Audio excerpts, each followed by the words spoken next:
Good morning and welcome to Core Finance. My name is Mike Ingram, market strategist at BGC Partners, and I'm joined today by David Buik, market commentator at Panmure Gordon. Good morning, Mike. Great to see you. Likewise, as ever. Right. So, fireworks at Uber at the moment. So we've got Travis Kalanick out. We may have the CEO of Expedia in at a very hefty price tag. I'll go for that. Go for that name. Shahihi. I'm glad you've got it in front of you. I'm going to have to try and do that later on on live TV. But anyway, so I mean, without drawing on the specifics of Uber, you've been in the city for a very long time. You've seen a lot of people, known a lot of people in leadership positions, past and present. How important is it to have the right people at the top? How do they affect things which are, going on within the company, the corporate culture? And based on your experience, I mean, what will this guy need to do coming into Uber? Because it sounds like perhaps quite a toxic environment. What kind of a mandate does he need to have to affect change? And will that ultimately, in changing the culture of the company, might he actually undermine the success of the company?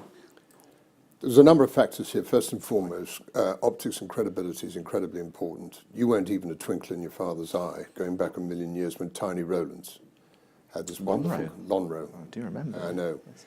Lonhro was actually a very good company, but because he didn't believe in corporate governance and that his relationship with the press was truly awful and was even worse with the analysts, over a period of time, his share price went absolutely nowhere, despite the fact he became a wealthier and wealthier and wealthier individual. Because you used the word, and that's exactly what, he was toxic.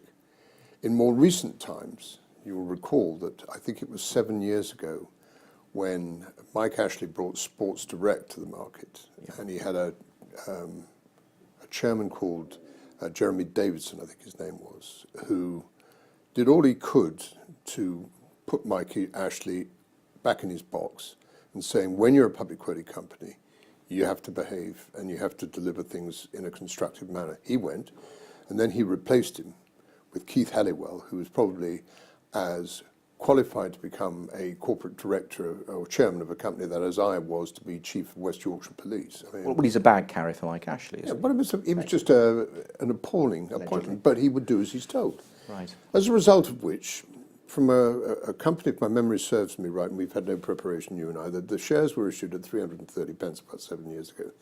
They hit very nearly £8. And they have been coming down progressively, mainly through the market's distaste of his style of business. The business model is good.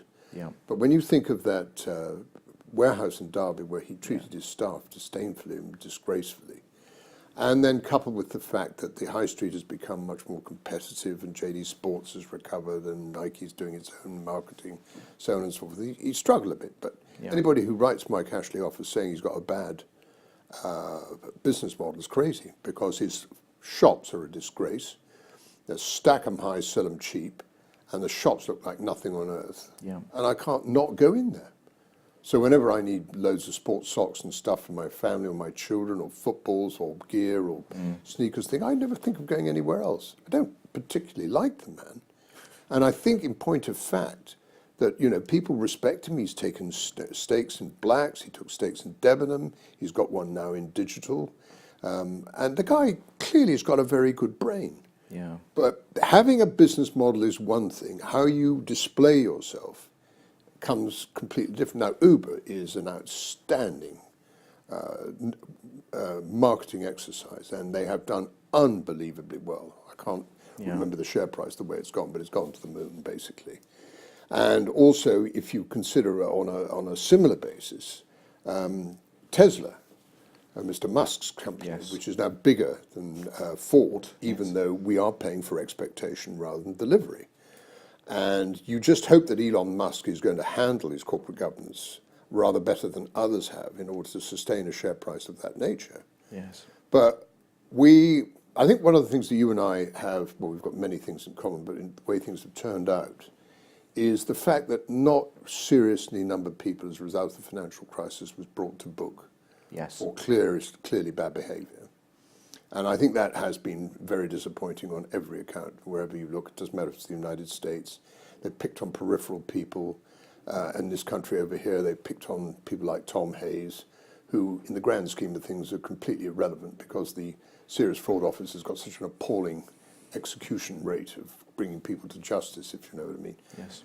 Here is a classic example with Uber, that if this guy, Dara Khosrowshahi, whatever his name is, I'm sorry for apologies, he obviously comes with a good reputation. Yes.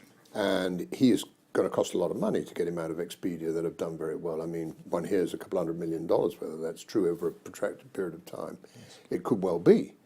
But he will know what he has to do, and he will have to stop all that bad corporate governance. He will have to deal properly with each city as regards how they're going to deal with the taxis and the rest of it. He is going to have a much better brief on the quality of staff he employs to drive cars. And they are going to have to behave, and he's going to have a, you know, not only a corporate governance, but a culture by which Uber drivers have to behave. And he's got to be seen not to be transparent. I don't know whether you agree with me, but apart from that, we're just going to enter into another issue of problems. Well, it's interesting to see that he's been quite active in the social media space post Charlottesville.